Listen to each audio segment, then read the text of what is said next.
Hello, my dear friends. Welcome to my channel.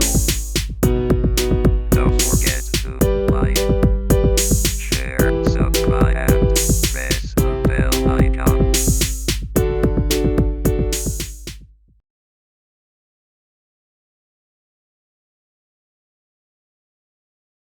Good morning, all. Let's begin our discussion. आज चाहिँ हामी association of south east Asian nation जसलाई हामी Asian भनेर पनि भन्छौँ प्रोनाउन्सिएसनको हिसाबले सर्ट फर्ममा त्यसको डिस्कसन हामी गर्नेछौँ यो क्लासमा चाहिँ सो यसका ब्रिफ काइन्ड अफ द ब्याकग्राउन्डहरू अथवा चाहिँ इन्ट्रोडक्सनको पार्टहरूलाई चाहिँ हामी उजागर गर्नेछौँ फर्स्टमा चाहिँ एट द बिगिनिङमा चाहिँ so moving ahead so making the discussion on the same topic first of all will talk about the establishment होइन यसको चाहिँ इनिसिएसन कसरी भयो त्यो इमर्ज कसरी भयो भन्ने कुराहरू यस्तोको ब्याकग्राउन्डलाई हामी एक्सप्लोर गरौँ सर्टेन आइडेन्टिफाई गरौँ फर्स्टमा चाहिँ यसमा चाहिँ यस्तो 1967तिर नै यो चाहिँ लगभग यसको चाहिँ इनिसिएसन भएको देखिन्छ जस्तो हाम्रो एजियनको अथवा एएसइएन चाहिँ स्पेलिङ चाहिँ जसलाई चाहिँ हामीले यसको फुल फर्ममा के भन्यौँ association of south east Asian nation भनेर हामीले यसको फुल फर्म भन्यौँ जस्तो 1967 को अगस्ततिर नै यसको चाहिँ इस्टाब्लिस भएको देखिन्छ जस्तो ब्याङ्ककमा चाहिँ जस्तो यसको फाउन्डिङ फादर्स अफ के त एजियन मिलियर चाहिँ जस्तो इन्डोनेसिया मलेसिया फिलिपिन्स सिङ्गापुर होइन थाइल्यान्ड जस्तो कन्ट्रीहरूले मिलियर चाहिँ यसको चाहिँ इनिसिएसन गरेको देखिन्छ र त्यस पछाडि ग्रेजुअली अरू मेम्बर्सहरू पनि यसमा थप्दै गएको देखिन्छ एड भएको छ फर इक्जाम्पलको रूपमा चाहिँ यस्तो जस्तो होइन भियतनामहरू जोडेको छ त्योभन्दा अगाडि चाहिँ लगभग यसमा चाहिँ जस्तो ब्रुनाई दारुसलाम भन्ने कन्ट्रीहरू चाहिँ 1984तिर चाहिँ जोइन भएको देखिन्छ र सिमिलरली अरू कन्ट्रीहरू जस्तो भयो जस्तो 1995तिर आएर चाहिँ भियतनामहरू पनि यसमा जोडिएको देखिन्छ एज अ मेम्बरको रूपमा चाहिँ र 1997मा आएर चाहिँ लाओस म्यानमार जस्तो कन्ट्रीहरूको प्रवेश गरेको हामी पाउन सकिन्छ र इभन कम्बोडियाहरू भयो 1999तिर चाहिँ कम्बोडियाहरू पनि प्रवेश भएको छ त्यस पछाडि चाहिँ यसलाई चाहिँ यो एजियनको एउटा चाहिँ फर्ममा हामीले आज जुन देखिरहेछौँ त्यो स्वरूप पूर्ण स्वरूप चाहिँ यसरी फर्मेसन भएको देखिन्छ सो ग्रेजुअल पार्टिसिपेसन अथवा यसको चाहिँ मेम्बर्सहरूको चाहिँ संलग्नता मेम्बर कन्ट्रिजहरूको पार्टिसिपेसनको एकोर्डिङली चाहिँ हामीले आज चाहिँ एजियनलाई चाहिँ देख्न पाएका छौँ सो यसका पनि पर्पोजहरू अथवा यसका एमहरू छन् जुन एमहरू चाहिँ हामीले प्रिभियस डेजमा डिस्कसन गरेका जस्तै मोरलेस उस्ता उस्तै छन् र यसको पनि प्रायोरिटी भनेको अथवा पर्पोजको प्रायोरिटी भनेको चाहिँ इट फोकसेस अन द के त द इकोनोमिक ग्रोथ होइन यसको प्रायोरिटी भनेकै चाहिँ त्यहाँनिर छ इकोनोमिक डेभलपमेन्टका कुराहरू इकोनोमिक प्रस्पेरिटीका कुरालाई चाहिँ यसले परिकल्पना गरेको छ र सिमिलरली अफकोर्स सोसल इन्हान्समेन्ट अथवा सोसल चेन्जेसका कुराहरू प्रोग्रेसका कुरालाई पनि यसले चाहिँ जस्तो पर्पजको रूपमा अब्जेक्टिभको रूपमा चाहिँ सेटअप गरेको छ सो दिज आर द के त अब्जेक्टिभ्स सो सिमिलरली होइन जसरी जस्तो हामीले प्रिभियस डेजमा डिस्कसन गरेको जस्तै गरेर यसको पनि कल्चरल डेभलपमेन्टका कुराहरूमा यसले चाहिँ आफ्नो अब्जेक्टिभहरू सेटअप गरेको छ तिनै कुराहरू चाहिँ यसको कि त काइन्ड अफ दि अब्जेक्टिभमा राखिएको छ यसले जोइन्ट इफोर्ट लगाउने होइन यस्तो कलेक्टिभ काइन्ड अफ दि इफोर्ट्सहरू लगाउने प्रयासहरू गर्ने तिनै कुराहरूमा चाहिँ यसले जोड दिएको छ र त्यस्तै गरेर चाहिँ इभन यसले चाहिँ पिसका कुराहरू स्टेबिलिटीका कुराहरूलाई पनि परिकल्पना गरेको छ एज एन अब्जेक्टिभको रूपमा चाहिँ सो त्यसो भएको हुनाले यसले रिजनल पिसहरू भयो स्टेबिलिटीका कुराहरू भयो होइन स्थायित्वका कुरालाई चाहिँ यसले के गर्छ बढी प्रमोट गर्ने कामहरू चाहिँ गर्छ र न्यायको लागि जस्टिसको लागि होइन जस्तो रुल अफ लको बेसिसमा चाहिँ रिलेसनसिपहरू मेन्टेन गर्ने मेम्बर कन्ट्रिजको बिचमा चाहिँ एकदमै कन्ड्युसिभ अथवा एमिकेबल रिलेसनसिपहरू बिल्डअप गर्ने यसको अब्जेक्टिभ छ र सिमिलरली यसले चाहिँ जस्तो यसमा चाहिँ पारस्परिक सहयोगको आधारमा होइन जुन कमन इन्ट्रेस्टको एरिया हुनसक्छ त्यहाँनिर चाहिँ यसले चाहिँ के त म्याक्सिमम कोलाबोरेसन गर्ने अथवा चाहिँ एक्टिभ हुन्छ नि सहकारीहरू चाहिँ गर्दै जाने र जसले गर्दाखेरि चाहिँ हुनसक्छ इकोनोमिक सेक्टर्सहरूमा हुनसक्छ सोसियल अघि हामीले भने जस्तै कल्चरल सेक्टर्सहरूमा भयो टेक्निकल एस्पेक्टहरुमा भयो, साइन्टिफिक एस्पेक्टहरुमा हैन, इभन एडमिनिस्ट्रेटिभ फिल्डहरुमा चाहिँ र पारस्परिक यता सहयोगहरुलाई चाहिँ यो चाहिँ बढावा दिने र यसले चाहिँ त्यो खालको जुन जोइन्ट एउटा इफोर्टहरु कोअपरेसनहरुलाई चाहिँ प्रमोट गर्दै जाने भन्ने यसको चाहिँ मेन अब्जेक्टिभ रहेको छ अथवा चाहिँ एम रहेको छ। र फर्दर यसले चाहिँ जस्तो विभिन्न खालको सहयोगहरु प्रदान गर्ने प्रोवाइड गर्ने पनि यसका फर्दर अब्जेक्टिभ्सहरु रहेको छ। जस्तो हामीले चाहिँ जस्तो ट्रेनिङका कुराहरु हेर्न सकिन्छ, रिसर्च फ्यासिलिटिजका कुराहरु भए छ यसमा चाहिँ, अनि एजुकेसनल, प्रोफेसनल हैन, टेक्निकल अथवा एडमिनिस्ट्रेटिभ एरियाजहरुमा चाहिँ विभिन्न खालको सपोर्टहरु चाहिँ एकअर्कालाई प्रदान गर्ने भन्ने यसको चाहिँ मेन अब्जेक्टिभ छ। र अर्को चाहिँ फर्दर भनेको यसले चाहिँ बेटर कोलाबोरेसन नै गर्ने हो।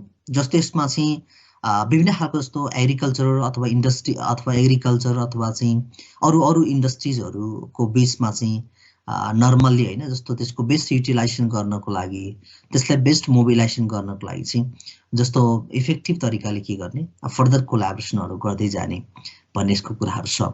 र साथसाथै यसले चाहिँ ट्रेडहरुको बढावा दिने, एक्सपान्सन गर्ने कुराहरु भयो, यिनै कुराहरु छन्। र यसमा चाहिँ अब सर्टेन प्रब्लम्सहरु हैन, कमोडिटीसँग रिलेटेड, कमोडिटी ट्रेडसँग रिलेटेड प्रब्लम्सहरु देखियो भने त्यसलाई पनि फर्दर आइडेन्टिफाई गर्ने र यसमा यिनीहरुको चाहिँ विशेष गरेर ट्रेडको लागि आवश्यक पर्ने जुन एउटा ट्रान्सपोर्टेसनहरु छ त्यसलाई पनि फर्दर बेटर इम्प्रुभमेन्ट गर्ने भन्ने यसको चाहिँ प्लान पोलिसिजहरु छ। इभन कम्युनिकेसनका फ्यासिलिटिजहरु भयो हैन, तिनै कुराहरुमा पनि यसले बढी जोड दिने भन्ने यसको अब्जेक्टिभ छ। र साथसाथै यसको फर्दर कुराहरु हामीले जोड्दै जाँदाखेरि चाहिँ जस्तो अल्टिमेटली त फेरि चाहिँ यो कन्सेप्ट अब्जेक्टिभ पनि it is connected with the people of the member countries. It thinks हुन्छ नि about the welfare of the people of the member countries. That's why यसले लिभिङ स्ट्यान्डर्डहरुलाई चाहिँ इम्प्रुभ गर्ने कुरा जस्तो मान्छेको जीवन स्तरलाई उकास्ने यसको पनि उद्देश्यहरु छ। र साथसाथै यसमा चाहिँ अर्को चाहिँ साउथ इस्ट हैन, एसियन स्टडीजहरुलाई पनि प्रमोट गर्ने भन्ने यसको अब्जेक्टिभ छ। र फर्दर हामीले अब्जेक्टिभ र एमकै कुराहरुलाई जोड्दै जाने बेलामा चाहिँ अघि हामीले भनेको जस्तै गरेर यसले चाहिँ हैन सेभरल टाइप्सका प्लेटफर्महरुमा अथवा चाहिँ ग्राउन्डहरुमा चाहिँ कोलाबोरेसन गरेको छ। यसले चाहिँ काइन्ड अफ दी हुन्छ नि एउटा चाहिँ जस्तो मेम्बर कन्ट्रीजहरुले चाहिँ डिफरेन्ट टाइप्सका बेनिफिट्सहरु गेन गर्नको लागि चाहिँ they are doing the cooperation among the member countries and therefore they are trying to maintain the close and beneficial cooperation हैन। अब त्यसमा चाहिँ एउटा चाहिँ के त भन्दाखेरि आफ्नै मेम्बर कन्ट्रीजहरुको बीचमा चाहिँ त्यो खालको कोलाबोरेसन त भइहाल्यो। अब यसमा चाहिँ फर्दर फेरि हामीले चाहिँ जस्तो प्रिभियस डेजमा अरु रिजनल इकोनोमिक ब्लक्सहरुको जुन इन्टरनेशनल रिलेसनशिपहरु मेन्टेन गर्ने इन्टेन्सन एन्ड अब्जेक्टिभ देखिन्छ। In the same way even एजियनले पनि के गरेको छ, यसले इन्टरनेशनल अथवा चाहिँ रिजनल अर्गनाइजेसन्सहरुसँग चाहिँ फर्दर कोलाबोरेसन गर्ने अथवा further kind of the cooperation गर्ने किसिमका के छन् उद्देश्यहरु चाहिँ यसले समेटेको छ। र फन्डामेन्टल प्रिन्सिपलमा हामी हेरौँ यसमा चाहिँ सो यसमा चाहिँ जस्तो सर्टेन जस्तो सैद्धान्तिक रूपमा केही कुराहरु अगाडि बढाएका छन्। जस्तो यो एसोसिएसनले पनि अर्को कुरा त अब त्यही कमन कुरा आइरहेछ। जस्तो यसमा चाहिँ अन्तर सम्बन्धको कुराहरु छ। यसमा चाहिँ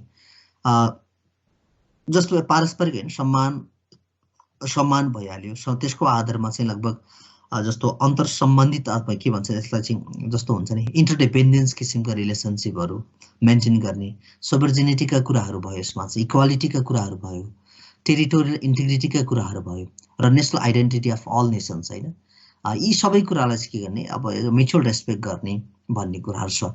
भनेको हामीले जस्तै डिस्कसन गरेको जस्तै गरेर जस्तो इन्टरनल म्याटर्सहरुमा चाहिँ त्यस्तो खालको हस्तक्षेपकारी भूमिकाहरु निर्वाह नगर्ने तिनै कुराहरु चाहिँ यसमा छ। जस्तो कुनै अब कन्ट्रीको आफ्नो इन्ट्रेस्टलाई, कन्ट्रीको आफ्नो जुन एउटा पोजिसनलाई चाहिँ कुनै त्यस्तो खालको इन्फ्लुएन्स नगर्ने, नेगेटिभली यसलाई चाहिँ प्रभाव नपार्ने किसिमका यसका चाहिँ जस्तो डक्ट्रिन छ, प्रिन्सिपल चाहिँ छ। अब यसमा चाहिँ अर्को फर्दर कुरा चाहिँ अब यसमा जस्तो राइट अफ हैन एभ्री स्टेट हैन to lead its national existence free from the external interference भनेको छ। भनेको अघि हामीले भनेको जस्तै गरेर कुनै पनि त्यस्तो बाह्य हस्तक्षेप बिना नै आफ्नो जस्तो कन्ट्रीको एउटा अधिकारका कुरालाई चाहिँ अथवा चाहिँ अस्तित्वलाई बचाउने कुरामा सघाउ पुर्याउने, टेवा पुर्याउने नीतिगत कुराहरु छन्।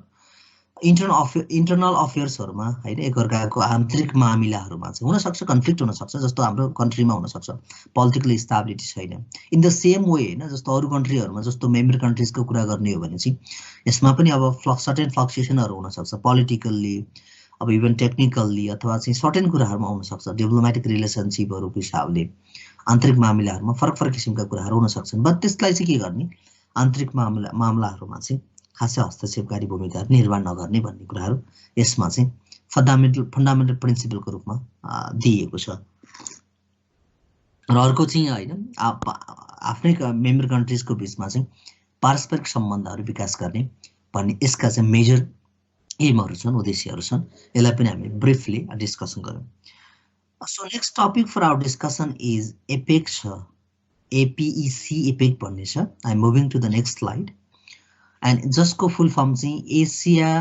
ASEAN अथवा एसिया पेसिफिक इकोनोमिक कोअपरेसन भन्ने छ यसमा यसको पनि हामी ब्रिफ इन्ट्रोडक्सनमा हामी प्रवेश गर्दै छौं अहिले चाहिँ एसिया पेसिफिक इकोनोमिक फोरम भनेर एपेक लाई चाहिँ हामी बुझ्दछौं दिस इज भेरी कमन हैन यो सबैले बुझिराखेकै छ यो पनि यो यसको फर्दर यसको कन्ट्रिब्युसन पनि कहाँनिर छ भने of course it has given the priority or emphasis on the economic growth र यसमा चाहिँ एसियन पेसिफिक रिजनको चाहिँ प्रस्पेरिटी अथवा इकोनोमिक प्रस्पेरिटीमा चाहिँ यसको कन्सन्ट्रेसन चाहिँ यसको पनि हेभी छ म्याक्सिमम यसको चाहिँ के छ द फोकस छ यसमा चाहिँ र सिमिलरली यसले चाहिँ जस्तो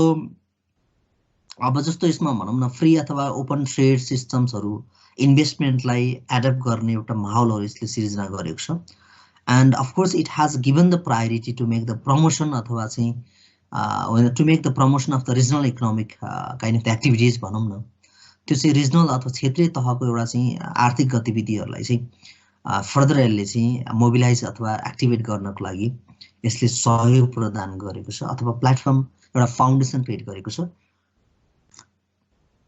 यसले पनि जस्तो टेक्निकल को हैन कोअपरेसनका कुराहरु भयो इकोनोमिक सेक्टरमा कोअपरेसनका कुराहरु भयो इभन ह्युमन सेक्युरिटीका कुराहरुमा चाहिँ फर्दर यसले जस्तो कोल्याबोरेसन गर्ने काम चाहिँ गर्छ र यसमा विशेष गरेर फर्दर यसको फर्दर कुरा भनेको चाहिँ इन्भाइरोमेन्ट चाहिँ एउटा चाहिँ फेभरेबल इन्भाइरोमेन्टहरु बनाउने र बिजनेसको इन्भाइरोमेन्ट चाहिँ सस्टेनेबल बनाउने दिगो अथवा स्थायित्व अथवा चाहिँ एउटा चाहिँ सस्टेनेबल टाइपको के त बिजनेस इन्भाइरोमेन्टहरु क्रिएट गर्ने यसको चाहिँ मेन द फोकस रहेको छ सो त्यसो भएको हुनाले यसको पनि के त बडो चाहिँ इम्पोर्टेन्ट रोलहरु छ जस्तै अरु रिजनल इकोनोमिक इन्टिग्रेसनहरुको रोल छ त्यसै गरे यसको पनि रोलहरु छ यो चाहिँ लिस्ट अफ मेम्बर कन्ट्रीज हो यसलाई त्यति धेरै हाइलाइट नगरौं यो कुन कन्ट्री कहिले चाहिँ इन्ट्री भयो भन्ने कुराहरु छ यसमा रिप्रेजेन्टेटिभ छ यसमा 21 वटा कन्ट्रीहरु चाहिँ छैन मैले लिस्ट मात्र त्यो राखिदिएको मात्रै हो यसको हिस्टोरिकल ब्याकग्राउन्ड हेरौं एपेक को पनि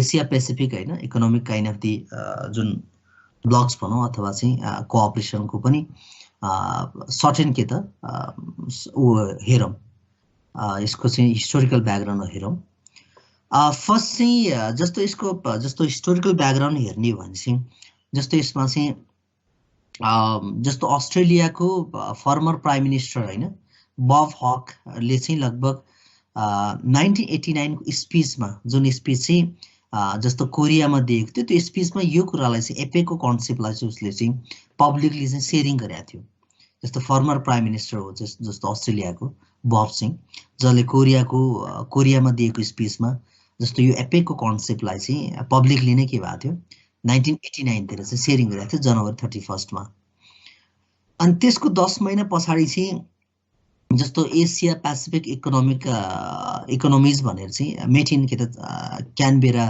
अस्ट्रेलिया भनेर भनेको छ भनेको जस्तो अस्ट्रेलियाको क्यानबेरा भन्ने ठाउँमा चाहिँ यो चाहिँ जस्तो एपेक इस्टाब्लिश गर्नको लागि चाहिँ त्यसको 10 महिना पछाडी चाहिँ बसेको देखिन्छ अथवा उनीहरु चाहिँ मिटिङहरु कन्फरेन्सहरु गरेको देखिन्छ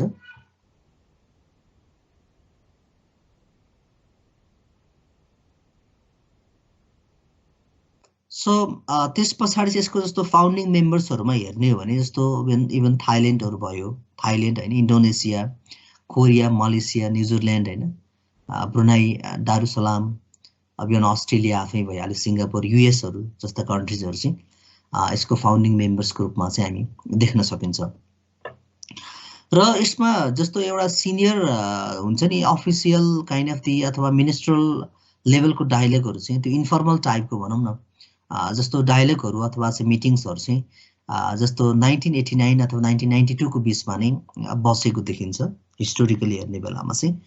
र जस्तो 1993 आइसके पछाडि जस्तो अमेरिकाको प्रेसिडेन्ट त्यतिखेरको जस्तो बिल क्लिन्टनले चाहिँ लगभग के गर्यो भने यसमा चाहिँ एनुअल मिटिङ्सहरू गर्नुपर्छ भन्ने अवधारणा अगाडि बढाए। यसमा चाहिँ जस्तो annual APEC kind of economic लिडर्सहरूको मिटिङहरू चाहिँ होइन फर्दर होल्ड गर्ने अथवा त्यसलाई अर्गनाइज गर्ने भन्ने कन्सेप्टहरू अगाडि बढाएको देखिन्छ, जसले चाहिँ स्ट्राटेजिक एउटा भिजनहरू होइन डिरेक्सनहरू कोअपरेसनको लागि डिरेक्सनहरू दिने कामहरू चाहिँ गरेको छ।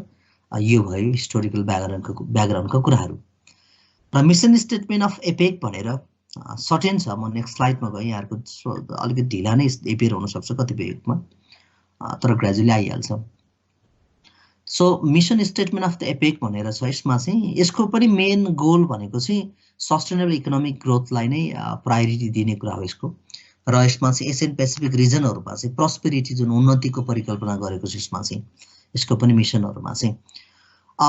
र यसमा एउटा युनाइटेड फर्म हो एउटा होइन, त्यसले चाहिँ डाइनामिक र harmonious Asian kind of Pacific कम्युनिटीहरू क्रिएटिङ गरेको छ, जसले चाहिँ फ्री अथवा ओपन ट्रेडको कुराहरूलाई चाहिँ फर्दर फोकस गरेको छ, इन्भेस्टमेन्टका कुरालाई फोकस गरेको छ, र रिजनल इकोनोमिक काइन्ड अफ इन्टिग्रेसनलाई चाहिँ फर्दर एक्सेलरेट गर्ने किसिमको यसको चाहिँ काइन्ड अफ के त मिसनहरू छ। र जसले गर्दाखेरि चाहिँ जस्तो इकोनोमिक र टेक्निकल कोअपरेसनहरूलाई चाहिँ इन्करेज गर्ने भन्ने यसको चाहिँ मेन कुरा थिम नै छ यसमा चाहिँ। र फर्दर ह्युमन सेक्युरिटीको कुरालाई पनि यसले चाहिँ फोकस गर्ने भन्ने कुराहरू यहाँनिर जोड दिएको छ। र यसको स्कोप अफ वर्क भनेर दिएको छ एपेकको चाहिँ, जसमा 21 जस्तो एपेक मेम्बर्सहरू छ। यसमा चाहिँ of course they are working together. यसले चाहिँ free and open kind of ट्रेडहरूको लागि इन्भेस्टमेन्टको लागि चाहिँ they are just standing at the same place and making the heavy collaboration. र यसमा जस्तो 3वटा एजेन्डाहरू छ यसमा चाहिँ एपेकको एजेन्डाहरू अथवा चाहिँ 3 pillars of the apex agenda भनेर चाहिँ त्यसले कहाँनिर फोकस गरेको छ भने एउटा चाहिँ ट्रेड एन्ड इन्भेस्टमेन्ट लिबरलाइजेसनमा फोकस गरेको छ। लगानी र के त व्यापारको जुन लिबरलाइजेसन मा चाहिँ यसले बढी फोकस गरेको छ। सो त्यसो भएको हुनाले फर्दर यसले चाहिँ जस्तो हामीले प्रिभियस डेजमा डिस्कसन गरेको जस्तै गरेर by minimising the kind of the tariff हुन्छ नि बेरियर्स, बाई रिड्युसिङ अथवा एलिमिनेटिङ द के त ट्यारिफ बेरियर्स अथवा नन ट्यारिफ बेरियरहरूलाई चाहिँ रिमुभ गर्दै के त इभन ट्रेड र इन्भेस्टमेन्टको लागि चाहिँ यसले चाहिँ इन्भाइरोमेन्टहरू बनाउने भन्ने कुराहरू यसमा छ। र यसमा जब क्रिएसन गर्ने होइन, साथसाथै त्यसले गर्दा फर्दर यसको चाहिँ एज अ रिजल्टको रूपमा चाहिँ जब क्रिएसन गर्ने, इम्प्लोइमेन्ट अपर्च्युनिटी क्रिएसन गर्ने, इन्कमहरूलाई चाहिँ जस्तो इन्कमको लेभलहरू इन्क्रिज गर्ने र इभन ग्रोथको कुरालाई चाहिँ फोकस गरेको छ। सो तिनै कुराहरू चाहिँ छ यो कन्सेप्टभित्र, ट्रेड र इन्भेस्टमेन्टको लिबरलाइजेसन होइन, मेन हेडिङबाट पनि हामी बुझ्न सकिन्छ। अर्को बिजनेस फेसिलिटेसनका कुराहरू छन्। अब यसमा चाहिँ यो कन्सेप्टभित्र चाहिँ जस्तो 3वटा पिलर्स भन्दा यो एउटा पिलरको रूपमा चाहिँ के कुरालाई फोकस गरेको छ भने जस्तो यसमा चाहिँ बिजनेसहरू गर्ने बेलामा जुन अनसर्टेन्टीहरू अराइज हुन सक्छ, किनभने बिजनेस त एकदमै हुन्छ नि यसमा त फ्लक्चुएटिङ इन्भाइरोमेन्टमा अथवा चाहिँ त्यो चेन्जेबल डाइनामिक इन्भाइरोमेन्टमा चाहिँ बिजनेस एक्टिभिटी रन गर्नुपर्ने हुन्छ। त्यो टाइममा चाहिँ यसले चाहिँ अनसर्टेन्टीहरूलाई चाहिँ मिनिमाइज गर्ने, त्यो होइन यसको मेम्बर कन्ट्रिजभित्र कन्डक्ट गरिने अथवा चाहिँ लन्च गर्ने बिजनेस एक्टिभिटीहरूमा चाहिँ त्यो अनसर्टेन्टीहरूलाई चाहिँ मिनिमाइज गर्ने भन्ने कुरा छ। र यसमा चाहिँ जस्तो हुन्छ नि स्मल फर्महरूको लागि इभन वुमेनहरू अथवा युथहरूको लागि चाहिँ त्यस्तो खालको इकोनोमिक अपर्च्युनिटिजहरू क्रिएट गर्ने अथवा नयाँ होइन नवीन किसिमका इकोनोमिक अपर्च्युनिटीहरू चाहिँ त्यसमा चाहिँ एक्सप्लोर गर्ने भन्ने कुराहरू छ। र साथसाथै यसले चाहिँ जस्तो बिजनेस गर्दाको टाइममा चाहिँ जस्तो त्यो बिजनेस एक्टिभिटी कन्डक्ट गर्नको लागि टाइम, कस्टहरू अथवा अदर फर्दर के त काइन्ड अफ दि अनसर्टेन्टीहरूलाई चाहिँ मिनिमाइज गर्ने भन्ने खालको जस्तो मेकानिजमहरू एडप्ट गरेको छु यो भित्र चाहिँ। सो र इभन पोलिसी हार्मोनाइजेसनमा फर्दर सपोर्ट गर्छ यसले चाहिँ होइन, र मार्केट एक्सेसको लागि होइन, अब यसमा चाहिँ इफिसियन्सी क्रिएट गर्नको लागि त्यसको लागि चाहिँ यसले चाहिँ के त जस्तो यसमा चाहिँ एपेक्सको जुन स्ट्रक्चरल रिफर्मको एजेन्डाहरूलाई नै के त सपोर्ट गर्ने अथवा डेभलपमेन्टलाई अथवा हार्मोनाइजेसनलाई चाहिँ अथवा पोलिसी हार्मोनाइजेसनमा चाहिँ सपोर्ट गर्ने, जसले गर्दाखेरि चाहिँ के हुनसक्छ, मार्केटको एक्सेस र इफिसियन्सी चाहिँ बढ्न सक्छ। र अर्को इकोनोमिक र टेक्निकल कोअपरेसन छ, इकोटेक भनेर यसलाई भनेको छ। यसले पनि जस्तो टेक्निकल क्यापासिटीहरू जस्तो एपेक्स मेम्बरहरूको बिचमा चाहिँ टेक्निकल जुन एबिलिटीहरूलाई इन्हान्स गर्ने भन्ने नै छ यसमा चाहिँ।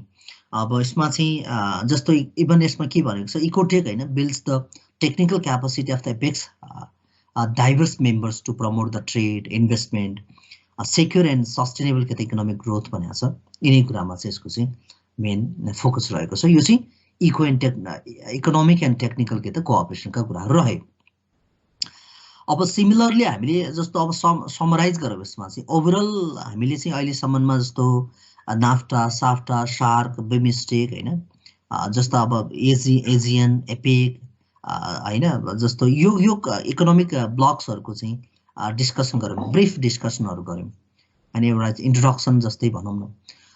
त्यो डिस्कसन गरिरहने बेलामा चाहिँ यसको कन्ट्रिब्युसन कहाँनिर रहन्छ भन्ने कुरा हामीले रियलाइज गर्न आवश्यक छ, जसलाई चाहिँ हामीले impact of regional economic groupings to the Nepalese business भनेर थोरै रियलाइज गर्न सक्छौँ। रिप्रेजेन्टेटिभ कन्ट्रिब्युसनहरू अथवा चाहिँ रिप्रेजेन्टेटिभ लिमिटेसन्सहरूमा चाहिँ हामी हेरौँ यसमा चाहिँ। I have gone to the next slide, new slide होइन। सो जसमा चाहिँ हामीले impact of regional economic groupings to the Nepalese business भनेर हेरौँ। नेपालको व्यवसायले यसले कसरी कन्ट्रिब्युट गर्न सक्छ त?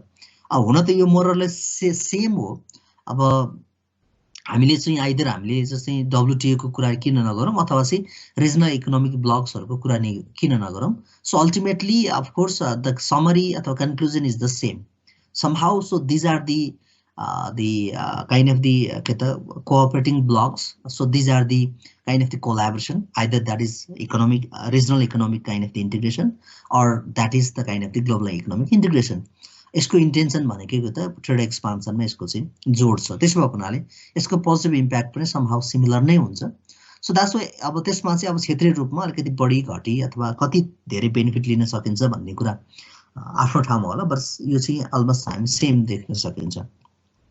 So expansion of the trade भनेको छ पोजिटिभ इम्प्याक्ट्सहरूमा चाहिँ यस अफकोर्स होइन, by developing the different types of the economic होइन zone, by establishing this type of the economic kind of the blocs. यसको इन्टेन्सन भनेको कि हामीले देख्यौँ several kind of the economic ब्लक्सहरूको इन्टिग्रेसन्सहरूको अथवा क्षेत्रीय सङ्गठनहरूको कुरा गरिराख्ने बेलामा चाहिँ यसको मेजर फोकस नै ट्रेड अथवा एक्सपान्सन अथवा डिफ्रेन्ट फिल्डहरूमा कोलाबोरेसन गरेको देखिन्छ।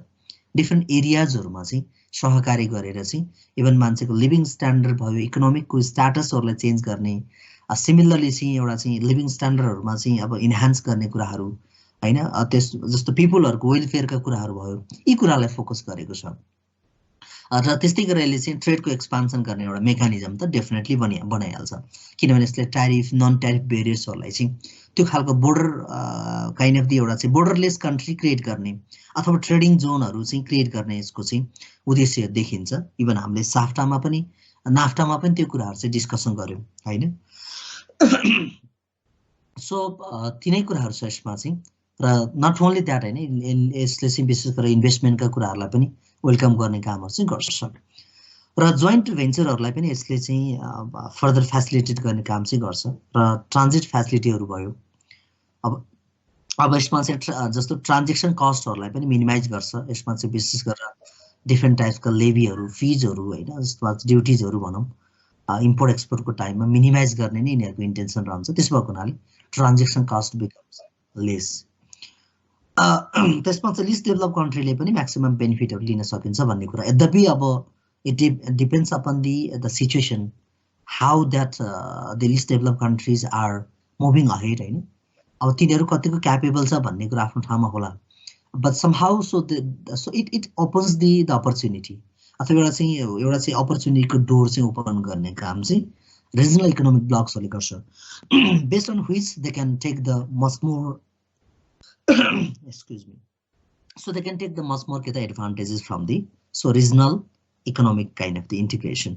त्यो खालको जुन regional kind of the collaboration को बेसबाट चाहिँ इभन लिस्ट डेभलप अथवा डेभलपिङ कन्ट्रिजहरूले पनि सो म्याक्सिमम बेनिफिटहरू चाहिँ लिन सकिन्छ, because they do get the opportunity to be a part of the market हैन मार्केटमा चाहिँ ट्रेडिङको लागि चाहिँ they can easily move to the any market कि मेम्बर कन्ट्रिजहरुमा त्यो नै कुराहरु भइहाल्यो समराइज फर्ममा चाहिँ सो नेगेटिभ इम्प्याक्टहरुमा हेर्ने हो भने इन्क्रिज कम्पिटिसन भनेको छ अब एउटा त यहाँहरुले मार्केटिङमा यति धेरै कुरा डिस्कसन गर्नु भएको छ एउटा सर्टेन डिग्रीमा चाहिँ यस कम्पिटिसनले चाहिँ that helps to improve the quality and standard हैन त्यो कुरा चाहिँ छ पोजिटिभ हिसाबले हेर्ने हो भने चाहिँ तर नेगेटिभ हिसाबले हेर्ने हो भने चाहिँ all the time yes it is not possible किनभने त्यो कम्पिटिसनले त्यो चाहिँ क्यापेबिलिटी नै बढाउन सक्छ भन्ने कुरा हैन because again it depends upon the के त सो क्यापेबिलिटी अफ द के त अर्गनाइजेसन कुन कन्डिसनमा छ भन्ने कुराहरुमा भर पर्न सक्छ उसको क्यापिटल स्ट्रक्चर हुन सक्छ उसको ह्युमन रिसोर्सेसहरुको स्किल्सको लेभल हुन सक्छ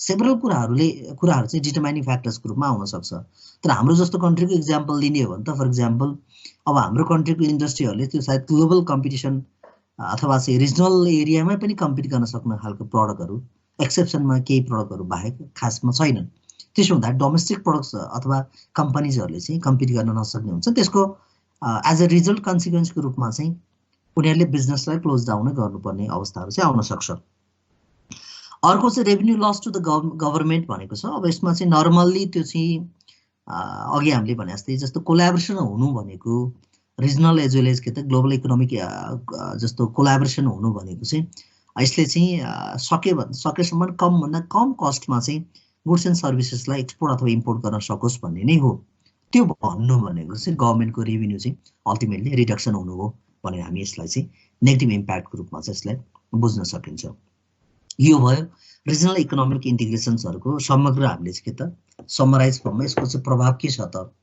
असर के छ त भन्ने कुराहरु थोरै चर्चा गर्यौं यो चाहिँ सिम्बोलिक डिस्कसन मात्रै हो यो भन्दा धेरै कुराहरु एक्सप्लोर गर्न सकिन्छ पोजिटिभ नेगेटिभ इम्प्याक्टहरुमा चाहिँ अर्को छ वर्ल्ड ट्रेड अर्गनाइजेसन भनेर डब्ल्युटीओ भेरी फेमिलियर हैन टपिक फर अस सबैजना चाहिँ फेमिलियर छ त्यस्तै पनि हामी यसमा डिस्कसन सर्टकटमा ब्रिफ डिस्कसनहरु गर्छौं सो डब्ल्युटीओ कै डिस्कसनहरु गर्नु पर्दाखेरि चाहिँ अब it is kind of the के त ग्लोबल इकोनोमिक फोरम भनौं यसमा चाहिँ यो चाहिँ ग्लोबल भइहाल्यो because it comprises the many number of the members यसको मेम्बरहरु नै सायद if I am not wrong 164 plus नै चाहिँ यसको मेम्बर कन्ट्रीजहरु छन् सो मिन्स अफ कोर्स यसले चाहिँ डब्ल्युटीओ ले चाहिँ it has created the one of the sound हुन्छ नि best the platforms for making the collaboration यसले चाहिँ ट्रेडिङहरुको लागि चाहिँ विशेष गरेर यसले चाहिँ ह्युज काइन्ड अफ के त एउटा चाहिँ फाउन्डेसन प्लेटफर्महरु क्रिएट गरेको छ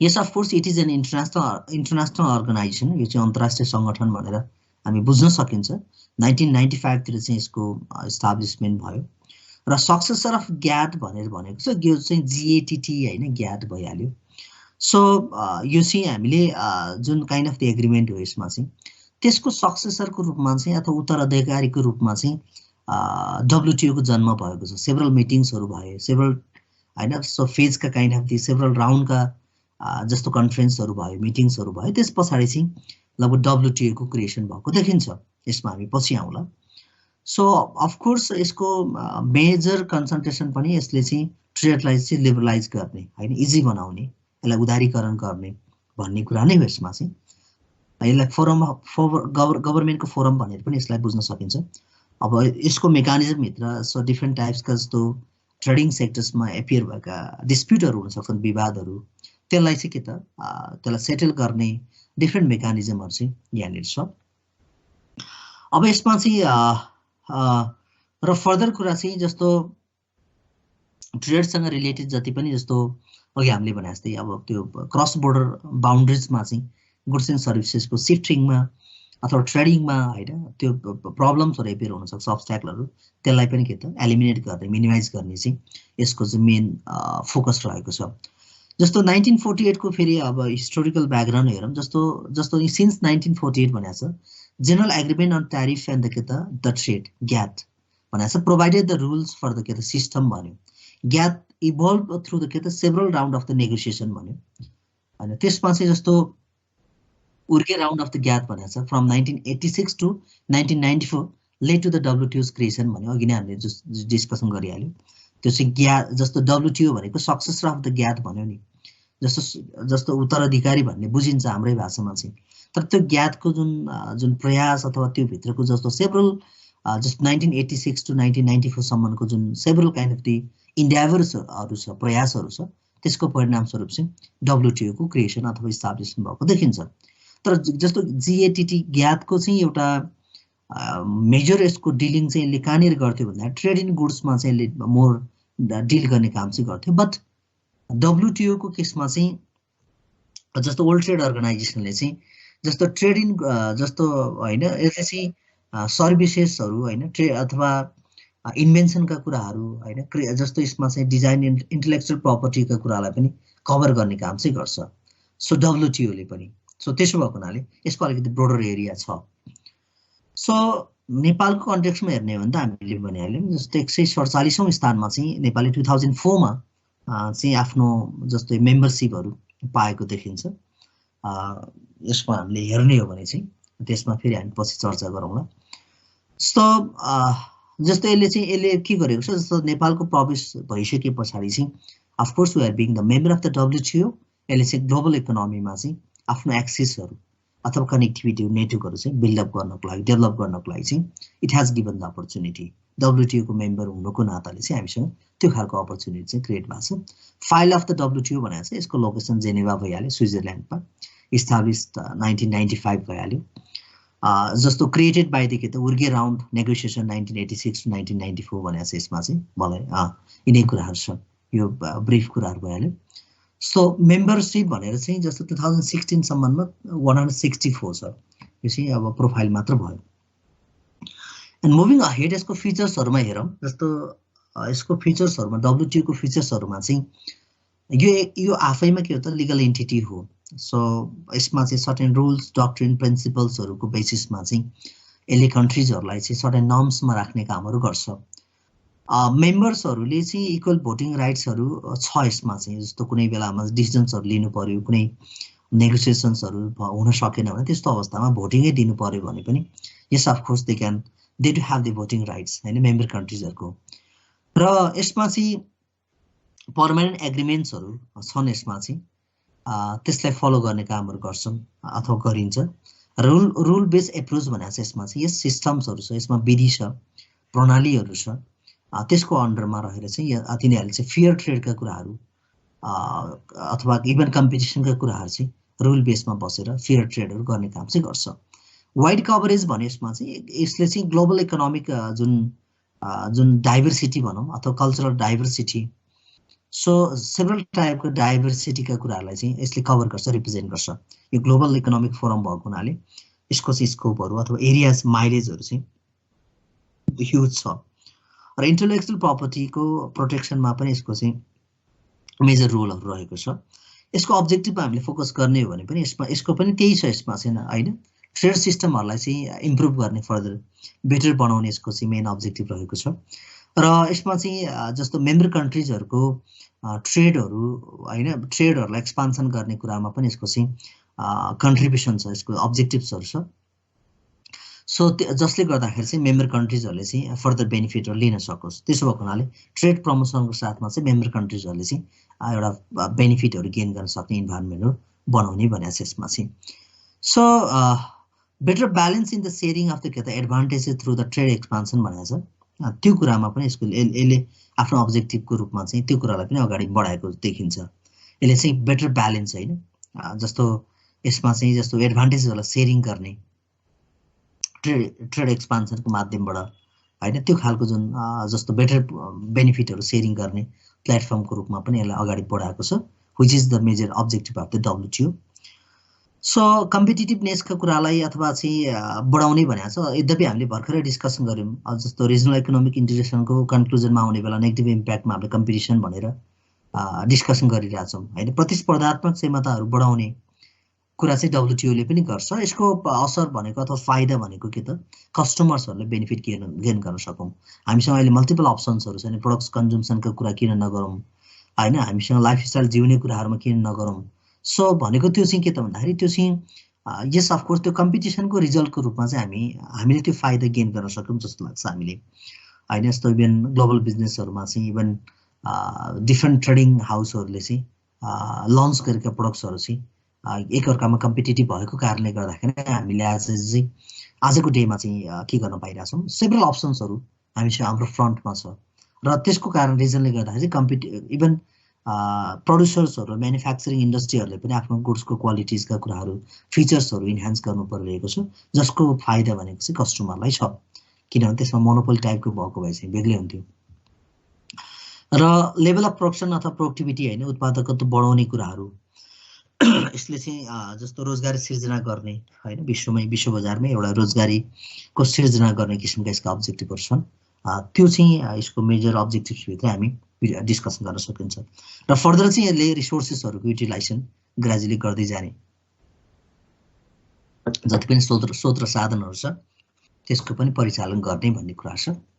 र अल्टिमेटली त यसले पनि जस्तो लिभिङ स्ट्यान्डर्डहरू चाहिँ मान्छेको जीवन स्तरलाई उकास्ने यसको पनि उद्देश्य चाहिँ छ WTO-कै पनि। र यसको जेनरल फङ्सनहरू हेरौँ, यसले कसरी काम गर्छ भन्ने कुराहरू। एडमिनिस्ट्रेटिङ WTO ट्रेड एग्रिमेन्ट्स भनेको छ, जति पनि ट्रेड एग्रिमेन्ट्सहरू भएको छ, ट्रिटिजहरू भएको छ अथवा जति पनि नेगोसिएसन्सहरू भएको छ त्यसलाई चाहिँ फर्दर इम्प्लिमेन्ट गर्ने, त्यसलाई चाहिँ कम्प्याटेबल बनाउने कामहरू गर्नलाई सघाउने कामहरू चाहिँ गर्छन् भनेको ट्रेड एग्रिमेन्ट्सहरूलाई चाहिँ फर्दरले चाहिँ फर्दर एक्सनमा राख्ने कामहरू गर्छ, त्यसमा सघाउ पुर्याउने काम चाहिँ गर्छ। ट्रेड नेगोसिएसनहरू अथवा forum for the trade negotiation भनेको छ, यस अफकोर्स त्यो ट्रेड नेगोसिएसनको लागि नै एउटा चाहिँ प्लेटफर्म हो, एउटा रिलायबल के त अर्गनाइजेसनको रूपमा WTO लाई हामी लिन सकिन्छ। अब जति पनि ट्रेड डिस्प्युटहरू हुनसक्छ त्यसलाई सेटल गर्ने कुरामा पनि यसको के त सर्टेन कन्ट्रिब्युसनहरू छ। अब नेसनल ट्रेड पोलिसिजहरू छन्, त्यसलाई पनि मोनिटरिङ गर्ने अब्जर्भेसन गर्ने कामहरू गर्छन्, किनभने त्यसमा चाहिँ even national trade policy of the member countries चाहिँ त्यो that should be compatible with the trade policy of the WTO। WTO ले निर्माण गरेको जुन व्यापार नीतिहरू छन् त्यो नीतिसँग चाहिँ मिल्दो खालको अथवा चाहिँ त्योसँग म्याचिङ हुने खालको नेसनल पोलिसीहरू पनि डेभलप गर्नुपर्छ, जसको मोनिटरिङ गर्ने अब्जर्भेसन गर्ने यसमा चाहिँ फिडब्याक्सहरू दिने कामहरू चाहिँ WTO ले गर्छ। सो यसमा चाहिँ डेभलपिङ कन्ट्रिजहरूको लागि होइन विशेष गरी ट्रेनिङहरूको लागि अथवा चाहिँ टेक्निकल एसिस्टेन्सहरूको लागि पनि यसले सपोर्ट दिन्छ, त्यस्तो खालको एक्सनहरू पनि यसले काम गर्छ। र अर्को चाहिँ इन्टरनेसनल अर्गनाइजेसनहरूसँग पनि यसले चाहिँ कोलाबोरेसन गर्ने कामहरू गर्छ। भनेपछि WTO आफैले मात्र के गर्दैन, सबै काम गर्ने भन्दा पनि फर्दर कोलाबोरेसनहरू चाहिँ अरू इन्टरनेसनल अर्गनाइजेसनहरूसँग पनि यसले गर्न सक्छ। यो भयो यसको मेजर फङ्सनहरू। अब यसको प्रिन्सिपल अफ WTO भनेको छ, सैद्धान्तिक रूपमा चाहिँ WTO ले के कुरालाई जोड दिएको छ त भन्ने कुरा चाहिँ लेट्स सी। अब ट्रेड विदाउट डिस्क्रिमिनेसन भनेको छ, भनेको there should not be any discrimination whether that is होइन एट द टाइम अफ हुन्छ नि importing the goods and services, अथवा चाहिँ अब त्यो चाहिँ हुनसक्छ ट्रिटमेन्टको हिसाबले हुनसक्छ। सो त्यस खालको डिस्क्रिमिनेसनलाई चाहिँ यसले चाहिँ एलिमिनेट गर्छ अथवा त्यो गर्ने खालको प्रिन्सिपलहरू छ यसमा चाहिँ। अब यही भित्र चाहिँ के छ भन्दाखेरि मस्ट फेभर नेसन भनेको छ यसमा चाहिँ, MFN भनेको चाहिँ यो पनि धेरै पपुलर नै हो, धेरै फेमिलियर छ यसमा यो टपिक्स पनि। मस्ट फेभर नेसनको कन्टेक्स्टमा चाहिँ हामी के कुरा जोड्न सकिन्छ भन्दाखेरि त्यसमा चाहिँ जस्तो अघि हामीले भने जस्तै त्यसमा कुनै पनि डिस्क्रिमिनेसनहरू चाहिँ हुन हुँदैन भन्ने कुरा नै हो, चाहे त्यो डोमेस्टिक प्रोडक्ट र त्यहाँ चाहिँ फरेन प्रोडक्ट्स भनेर पनि डिस्क्रिमिनेसनहरू गर्न भएन, जस्तै इम्पोर्टेड गुड्सहरू भनेर पनि अथवा चाहिँ एक्सपोर्टेड गुड्सहरू भनेर त्यसलाई चाहिँ डोमेस्टिक प्रोडक्टलाई चाहिँ बढी फेभर दिने अथवा चाहिँ अरू प्रोडक्ट्सलाई चाहिँ नदिने भन्ने कुरा चाहिँ त्यहाँ चाहिँ गर्न भएन। सो त्यसो भएको हुनाले ट्रेडिङ पार्टनरहरूको बिचमा पनि यसमा चाहिँ कुनै डिस्क्रिमिनेसनहरू हुन भएन, त्यो कुराहरू चाहिँ यहाँनिर हाइलाइट गरेको छ।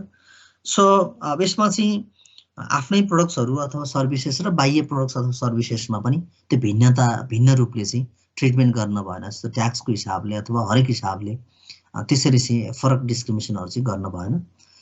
अब अर्को नेसनल ट्रिटमेन्ट भनेको चाहिँ यसमा चाहिँ अब नेसनल ट्रिटमेन्टमा चाहिँ हामीले हेर्ने भनेको चाहिँ बेसिकल्ली चाहिँ जस्तो हामीले विदेशबाट आयात गरेको वस्तुहरू र लोकली एभाइलेबल वस्तुहरूको बिचमा अथवा सर्भिसहरूको बिचमा चाहिँ कुनै खालको डिस्क्रिमिनेसनहरू चाहिँ हुन हुँदैन भन्न खोजे यसमा चाहिँ।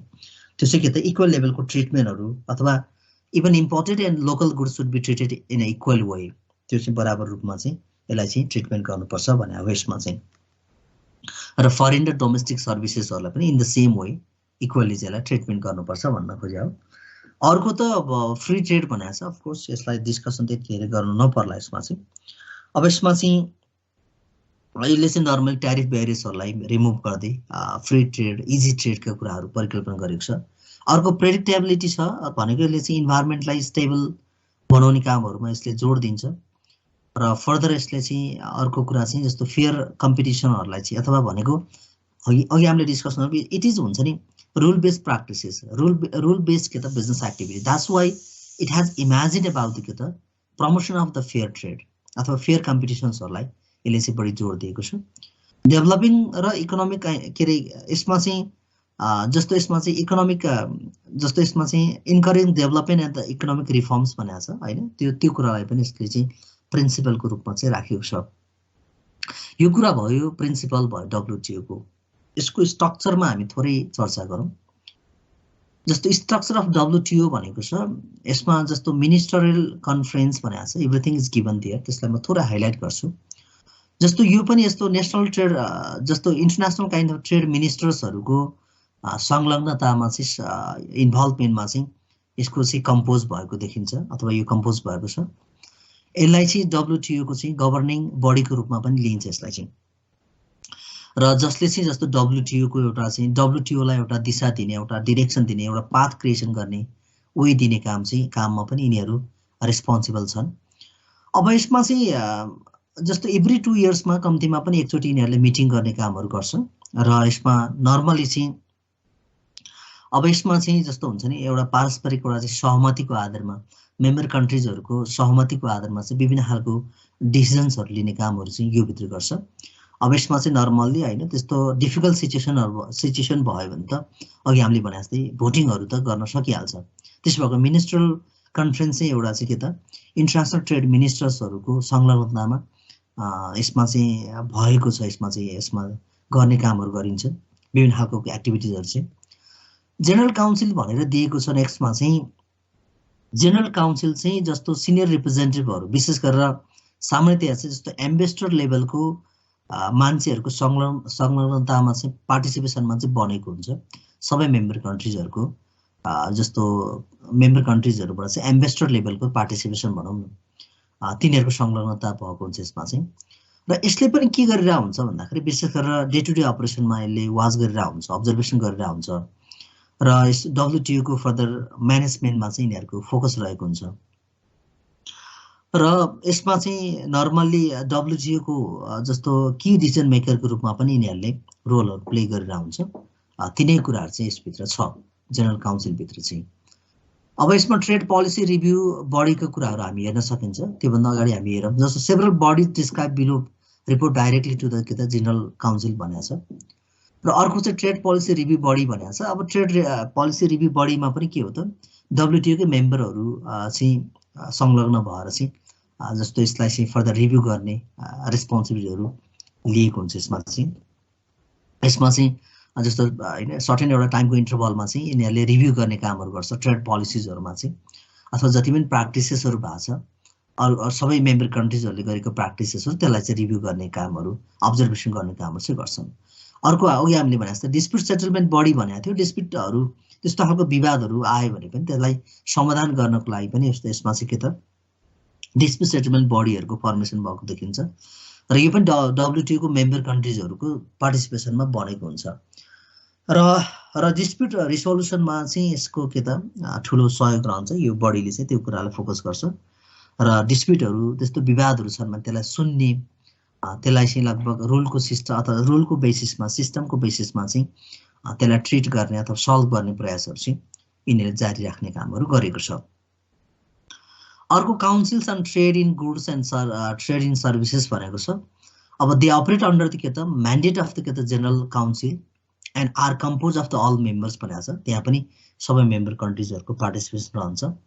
यसले चाहिँ के त विशेष गरेर अब they provide a mechanism to oversee the के त details of the general and the specific agreements on the trade in goods and trade in services भनेको छ। यिनै प्रोभिजनहरू चाहिँ त्यहाँनिर छ। अर्को कमिटी हेर्ने भने चाहिँ committee on trade and development भनेको छ। सो ट्रेड एन्ड डेभलपमेन्टको कमिटीले चाहिँ के गर्छ विशेष गरेर चाहिँ यो सो डेभलपिङ कन्ट्रिजहरूको इस्युजहरू अथवा विशेष गरेर लिस्ट डेभलप कन्ट्रिजहरूको इस्युजहरू मा चाहिँ अलिकति बढी मोर सिरियसली चाहिँ यसले हेर्ने काम चाहिँ गर्छ। जस्तो committee on trade and committee के अरे कमिटी अन ट्रेड एन्ड डेभलपमेन्टले चाहिँ अब विशेष गरेर यसको काइन्ड अफ कन्सन्ट्रेसन त्यहाँनिर छ। अब किनभने त्यसमा चाहिँ अघि हामीले भन्यौँ सेभरल कुराहरू हुन सक्छन्। लिस्ट डेभलप कन्ट्रिज डेभलपिङ कन्ट्रिजहरूले चाहिँ एडप्ट गर्न नसकेका कुराहरू हुन सक्छन्। डब्लुटिओको प्रिन्सिपलहरू एग्रिमेन्ट्सहरूलाई इम्प्लिमेन्ट गर्ने टाइम फ्रेमहरू बढी दिइरहेका हुन्छन्, किन त्यसमा चाहिँ डिफ्रेन्ट सर्कमस्टेन्सेसहरूले अब्स्ट्याकल क्रिएट गरेर आउन सक्छ। अर्को चाहिँ trade committee on trade and environment पनि छ यसमा चाहिँ। अर्को चाहिँ यसमा पनि के हो त, यसले नर्मली चाहिँ it is involve in identifying and understanding the relationship between the trade and environment भनेको छ। त्यो ट्रेड र इन्भाइरोमेन्टको बिचको रिलेसनसिपलाई आइडेन्टिफाई गर्ने र यसको एज अ रिजल्टमा चाहिँ के हो त, यसले चाहिँ सस्टेनेबल डेभलपमेन्टको कुराहरूलाई जोड दिएर त्यस्तो खालको इन्भाइरोमेन्टल रिलेसनसिपहरू ट्रेड र इन्भाइरोमेन्टको रिलेसनसिपहरू चाहिँ यसले चाहिँ फोकस गरेको छ। तिनै कुराहरू छ।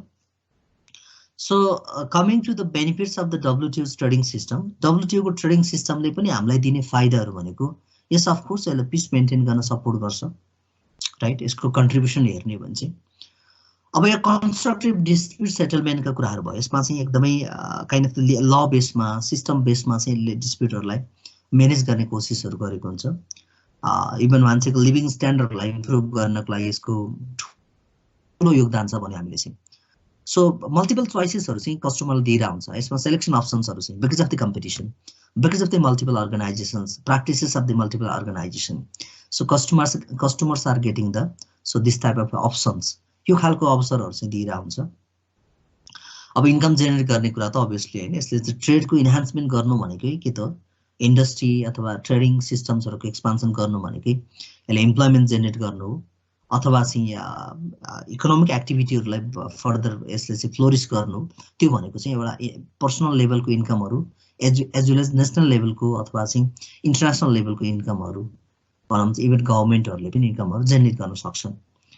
सो इकोनोमिक ग्रोथलाई अथवा इम्प्लोइमेन्टलाई के गर्छन् फर्दर स्टिमुलेट गर्ने कामहरू गर्छन्। यसको बेनिफिट हेर्ने हो भने चाहिँ कस्ट रिडक्सन त भइहाल्यो होइन, ट्यारिफ बेरियर्सहरू विभिन्न खालको अब्स्ट्याकल भनौँ न त्यो फाइनेन्सियल बर्डनहरूलाई यसले मिनिमाइज गर्छ। That's why you can say that होइन, it helps to minimise the cost. अब यसमा चाहिँ गुड गभर्नमेन्टको सिस्टमहरूलाई इन्करेज गर्छ यसले चाहिँ, त्यही नै कुराहरू छ। अब नेपाल इन डब्लुटिओ भनेको छ, हामी थोरै चर्चा गरौँ नेपालको पार्टिसिपेसन डब्लुटिओमा कहिले र कसरी भयो भन्ने कुराहरू थोरै हेर्छौँ यसमा चाहिँ। अब एज वी डिस्कस अर्लियर होइन, so Nepal also had adapted the policy of the liberalisation, आर्थिक उदारीकरणको जुन पोलिसी छ it was adapted in the year 1990s। नेपालले पनि त्यो लिबरलाइजेसनको उदारीकरणको सिद्धान्तहरू अथवा चाहिँ जुन कन्सेप्टहरू एडप्ट गरिसकेको छ। एज अ रिजल्ट अफकोर्स हामी आज यो पोजिसनमा छौँ अथवा यो कन्डिसनमा छौँ। यद्यपि हामीसँग धेरै सेभरल सर्कमस्टेन्सेसहरू डिफिकल्टिजहरू छन्, तर इन्टरनेसनल्ली कनेक्टिभिटी बढाउनको लागि चाहिँ धेरै निकै सजिलो भएको छ। नेपालले चाहिँ जस्तो डब्लुटिओको मेम्बरको लागि 1997 तिर 1997 तिर चाहिँ अप्लाई गरेको थियो र त्यसलाई फर्दर एप्रुभल गर्ने काम चाहिँ जस्तो 2003 मा जब चाहिँ मेक्सिकोमा चाहिँ यिनीहरूले मिटिङ राखे, कन्फरेन्स राखे, मिनिस्टरियल लेभलको कन्फरेन्सहरू राखे, जुन चाहिँ 5th कन्फरेन्स हो, त्यसबाट चाहिँ के गरेको छ 2003 को जुन कन्फरेन्सले अथवा यिनीहरूको मिटिङले चाहिँ नेपालको मेम्बरसिप अथवा अप्लाई गरेको थियो त्यसलाई एप्रुभ गर्यो, यस नेपाल पनि मेम्बर बनाउने भन्ने डिसिजन्स गर्यो। र त्यस पछाडि नेपालले चाहिँ 2004 मा आएर चाहिँ फर्मली के गरेका छन् 147औं स्थानमा भनौँ न, अथवा चाहिँ त्यस पछाडि चाहिँ नेपाल पनि डब्लुटिओको मेम्बरको रूपमा चाहिँ पार्टिसिपेट भएको देखिन्छ। सो अब नेपालको मेम्बरसिपले चाहिँ अफकोर्स यसलाई चाहिँ हामीले भनिरहेछौँ यो अर्को बहसको विषय हुन सक्छ। डब्लुटिओको मेम्बर अथवा अरू रिजनल इकोनोमिक इन्टिग्रेसन्सहरूको मेम्बर भइसके पछाडि हामीले के बेनिफिट लियौँ भन्ने एउटा बाटो छ, अथवा हामीले कस्तो खालको च्यालेन्ज क्रिएट भएको छ भन्ने पनि एउटा चाहिँ बहसको विषय चाहिँ बनेको छ। सो द्याट्स वाइ होइन यसले चाहिँ ह्युज च्यालेन्जेस इभन डब्लुटिओको मेम्बर भइसके पछाडि चाहिँ नेपालको लागि चाहिँ जस्तो चुनौतीका चाङहरू भन्छ नि त्यो खालको जस्तो kind of the huge the च्यालेन्जेसहरू चाहिँ छ यसमा चाहिँ। किनभने यसमा चाहिँ जस्तो हामी एज अ के त हुन्छ नि स्मल कन्ट्री कुन लेभलको बेनिफिट लिन सकिन्छ, हाम्रो इन्भेस्टर्सहरूले ग्लोबल मार्केटमा कुन लेभलको एक्सेसहरू अथवा कनेक्टिभिटी डेभलप गर्न सक्छ त्यो त्यो पनि पार्टको क्वेसनको पार्टको कुराहरू भइहाल्यो।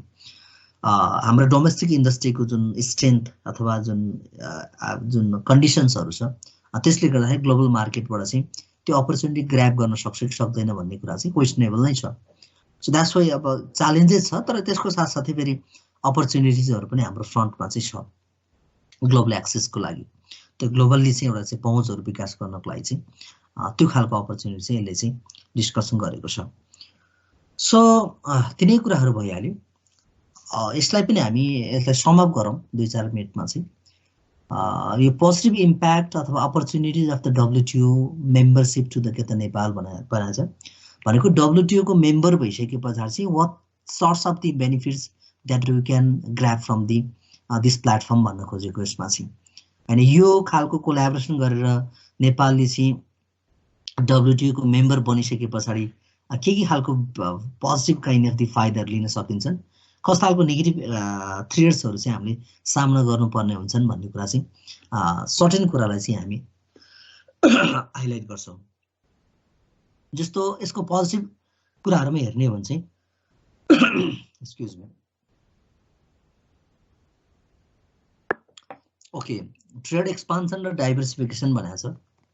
जस्तो हामीले जस्तो ट्रेडलाई व्यापारलाई चाहिँ इन्टरनेसनल्ली डाइभर्सिफाई गर्न सक्छौँ, एक्सपान्सन गर्न सक्छौँ, त्यो खालको जुन इजी डोर ओपन चाहिँ WTO को मेम्बर भइसके पछाडि त्यो बनेको छ। इजी हुन्छ नि, इजिली चाहिँ जस्तो भन्छ नि इन्टरनेसनल डोरहरू, ट्रेडका डोरहरू चाहिँ ओपन हुने कामहरू चाहिँ यसले गराउँछ।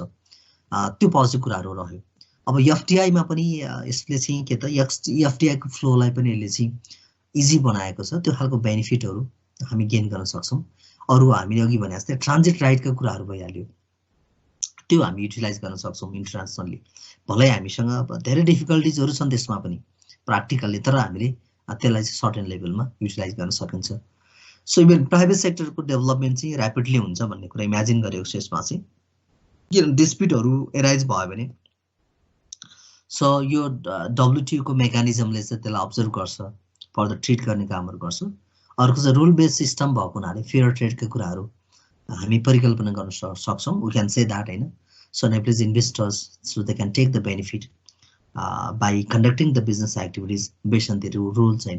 Even each and every member countries are responsible to conduct their business activities on the basis of the existing rules and regulations which are made under the WTO.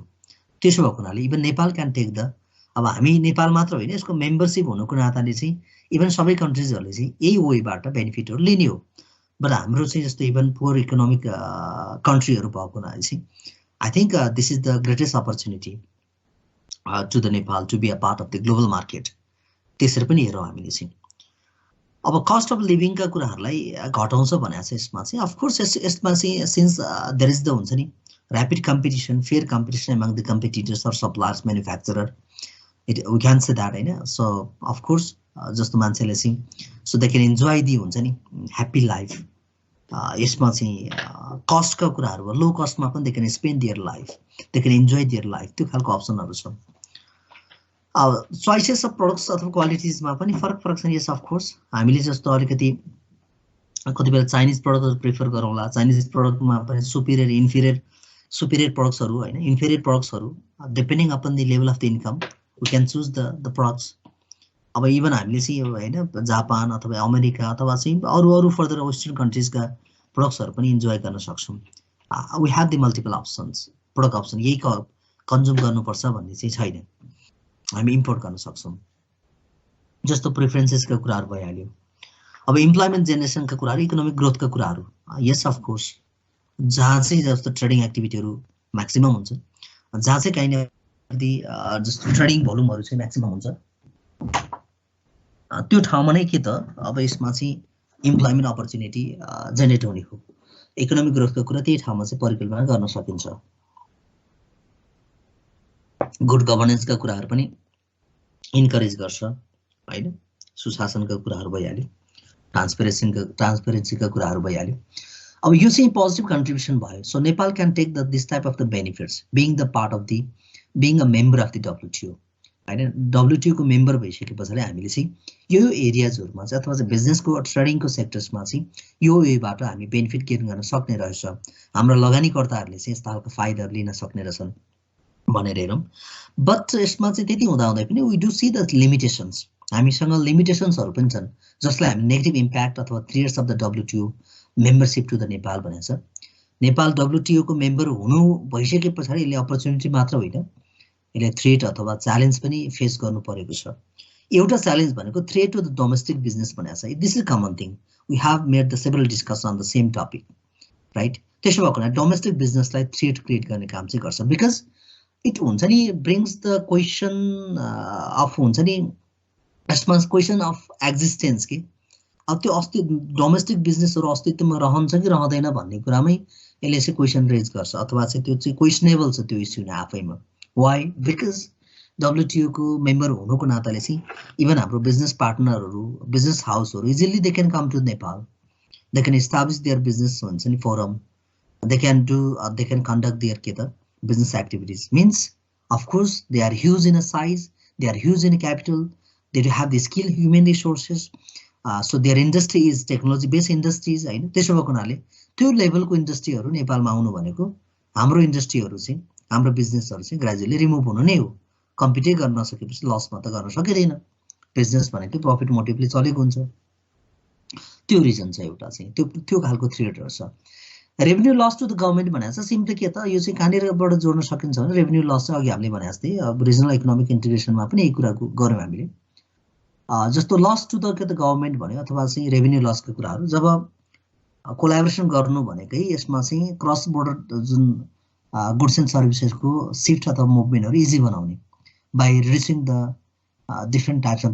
The financial burden त्यो पेनाल्टिजहरु financial चार्जेसहरुलाई minimise गरेर त्यो भनेको comparatively चाहिँ के त गभर्नमेन्टको इन्कमहरु चाहिँ कम हुन्छ भन्न खोजेको यसमा चाहिँ नेगोसिएसन फर मोर बेनिफिट भनेको चाहिँ यसमा पनि अफ कोर्स यसमा चाहिँ इभन जस्तो लिडिङ कन्ट्रीहरुले इकोनोमिकली स्ट्रङ कन्ट्रीहरुले चाहिँ जस्तो अनइक्वल टाइपको के त पार्टनरशिपहरु बन्ने चान्सेसहरु हुन सक्छन् त्यसमा पनि exploitation of the national resources भनेको चाहिँ यस डेभलपिङ हाम्रो जस्तो डेभलपिङ अथवा लिस्ट डेभलप कन्ट्रीहरुले चाहिँ जस्तो यसमा चाहिँ ग्लोबल मार्केटमा अथवा चाहिँ डिफरेन्ट कन्ट्रीजहरुमा चाहिँ मोस्टली चाहिँ रिसोर्सेसहरु नै सप्लाई गर्ने हो किनभने इन्डस्ट्रीहरु म्यानुफ्याक्चरिङ गर्ने इन्डस्ट्रीहरु हामीसँग छैनन् त्यस्तो खालको सोफिस्टिकेटेड इन्डस्ट्रीहरु नहुनुको कारणले गर्दाखेरि सो त्यो रिजनले गर्दाखेरि चाहिँ हामीसँग के छ त भन्दाखेरि जति पनि एक्जिस्टेड रिसोर्सेसहरु के अरे एक्जिस्टेड रिसोर्सेसहरु छ त्यसको चाहिँ के त म्याक्सिमम एक्सप्लोइटेसन अब जस्तो इन्भाइरोन्मेन्टल